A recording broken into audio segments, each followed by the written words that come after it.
Hola hermanos y hermanas, ¿cómo están? El devocional de hoy es el libro de Job, capítulo 18. En esta segunda intervención, Bildad sigue persistiendo y defendiendo lo que había aprendido. Los buenos son bendecidos y los malos castigados. ¿Pero será que lo hace para ayudar a Job, para que se arrepienta y restaure su relación con Dios? Porque esta vez su discurso se enfoca en el destino de los impíos, pero lo hace de una manera extrema, a tal punto que ya no parece ser un sermón para que Job reflexione y se arrepienta, sino una pelea de ego o de orgullo para afirmar que estaba en lo correcto y posicionarse por encima de Job. Aquel hombre que era el más grande de todos los orientales, según el capítulo 1, versículo 3. Esta vez interviene usando en contra de Job lo que éste había dicho en su discurso anterior. En primer lugar, está bueno lo que dice al principio, en el versículo 2, cuando dice, ¿cuándo pondrán fin a las palabras? Reflexionemos primero y después hablemos. Traducción al lenguaje actual dice, hablemos menos y pensemos más. En la situación que estaba Job, el sufrimiento y dolor por el que estaba pasando, recordemos que había perdido todos sus bienes, a sus hijos y encima su cuerpo estaba cubierto de una enfermedad repulsiva. ¿Eran necesarios todos estos sermones? Toda esta discusión de la justicia de Dios y si había pecado o no, que se arrepienta, etc. Aunque los versículos 2 y 3 están en plural, estarían dirigidos a Job. Parece que ya todos estaban cansándose de escucharse hablar unos a otros. Pero Bildad continúa intercambiando insultos con Job en el versículo 3. Ambos se acusaban mutuamente de ser necios y viles como bestias. En el capítulo 16, versículo 9, Job describe a Dios como su adversario, su torturador, el que lo había despedazado. Bildad, en el versículo 4 del capítulo de hoy, responde queriendo hacerle entender a Job que era él mismo quien estaba haciéndose pedazos con su ira innecesaria. Y sarcásticamente le hace una pregunta como queriéndole decir que el mundo no gira alrededor de él. ¿Por qué Dios cambiaría el curso natural de las cosas por un solo hombre? Para Bildad, Job le habría parecido orgulloso e insolente.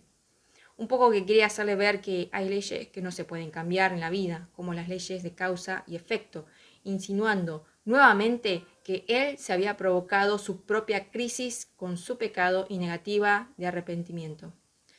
Lastimosamente, este tema se sigue repitiendo en todo el discurso entre Job y los amigos, en forma de una densa poesía hebrea, y sería un recurso que estaría usando el autor para hacernos ver cuán fuertemente arraigada estaba esta idea en el pensamiento de las personas en el cercano Oriente Antiguo, sobre Dios, el sufrimiento y la condición humana.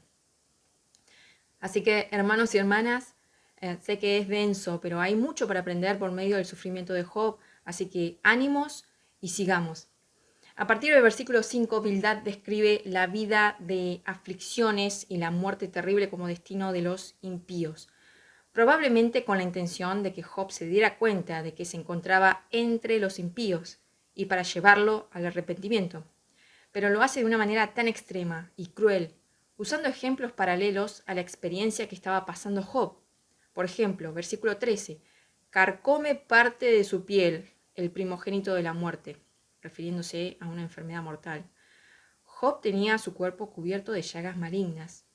Versículo 15, el fuego habita en su tienda.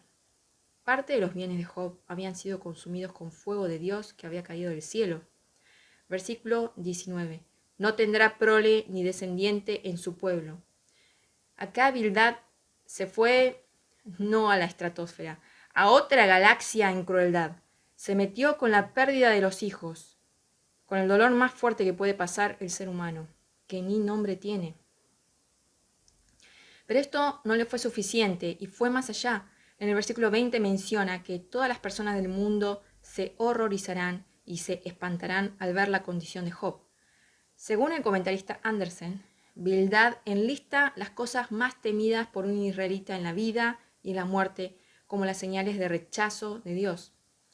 Esto es importante para entender cómo termina este capítulo. Había algo peor que todo lo mencionado anteriormente para un israelita. Bildad termina llevando su ataque aún más lejos al decirle a Job que era un impío que no conocía a Dios. Hermanos y hermanas, claramente Bildad hizo muy mal al atacar de esta manera a un hombre que lo había perdido todo. Aunque haya sido verdad que Job había pecado, no era el momento para confrontarlo de esta manera. No hay que hacer leña del árbol caído. Pero ¿cuántas veces nosotros también hemos cometido el mismo error que estos personajes mencionados como amigos de Job? Señalamos, juzgamos, queremos enseñar o nos metemos en discusiones vanas tratando de convencer al otro que hizo mal para que se arrepienta. Juan 16:8 dice, cuando Él venga, el Espíritu Santo, convencerá al mundo de pecado, de justicia y de juicio. Nosotros no podemos convencer a nadie, esto lo hace el Espíritu Santo. ¿Qué podemos hacer para ayudar al otro? Ante la duda, siempre podemos recurrir al segundo gran mandamiento que nos dejó Jesús, a la ley del amor, el camino más excelente. Primera de Corintios 13, versículos 4 al 7 dice, el amor tiene paciencia y es bondadoso. El amor no es celoso, el amor no es ostentoso, ni se hace arrogante, no es indecoroso, ni busca lo suyo propio, no se irrita, ni lleva cuentas del mal, no se goza de la injusticia, sino que se regocija con la verdad. Todo lo sufre, todo lo cree, todo lo espera, todo lo soporta. Hoy termino este devocional con esta reflexión. Hablemos menos y amemos más. Que el Señor les bendiga y terminen bien la semana.